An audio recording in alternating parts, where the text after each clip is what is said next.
মধ্যপ্রাচ্যের ঘটনায় বিশ্বজুড়ে জ্বালানি সংকট তৈরি হয়েছে এমন বাস্তবতায় যুক্তরাষ্ট্র কিভাবে সহযোগিতা করতে পারে সে বিষয়ে জানতে চেয়েছে বাংলাদেশ। সচিবালয়ে মার্কিন সহকারী পররাষ্ট্রমন্ত্রী পল কাপুরের সঙ্গে বৈঠকের পর একথা জানিয়েছেন বিদ্যুৎ এবং জ্বালানি মন্ত্রী ইকবাল হাসান মাহমুদ। তিনি বলেন, মধ্যপ্রাচ্য সংকটের কারণে জ্বালানির ঘাটতি যদি হয় তাহলে তার প্রভাব পড়বে বিদ্যুৎ উৎপাদনে। কি বুঝলেন ভাই? অনলি যেটাই চাই। মধ্যপ্রাচ্যে যুদ্ধ বৈশ্বিক জ্বালানি বাজারে নতুন করে অস্থিরতা তৈরি করেছে। তেল ও গ্যাসের সরবরাহ ব্যবস্থায় অনিশ্চয়তা এবং স্পট মার্কেটে দাম বেড়ে যাওয়ায় বিশ্বব্যাপী জ্বালানি সংকটের আশঙ্কা তৈরি হয়েছে। এর প্রভাব পড়েছে বাংলাদেশের মতো আমদানি নির্ভর দেশগুলোর ওপরও।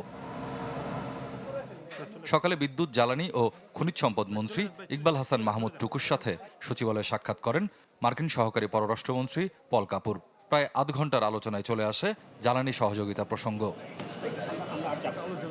বৈঠক শেষে জ্বালানি মন্ত্রী জানান, বর্তমানে যে মজুদ আছে তা দিয়ে মার্চ পর্যন্ত ঠিকমতো চলবে দেশ।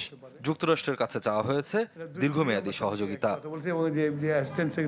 তাকে বলছি একটা লং টার্ম আমরা আপনাদের সাথে যেতে চাই, আর দুইটা হলো যে এখন যে ক্রাইসিস পিরিয়ডে আমাদেরকে সাপোর্টের জন্য আমরা রিকোয়েস্ট করেছি এবং তারা বলছে তারা এটা কথা বলে আমাদের জানাবে।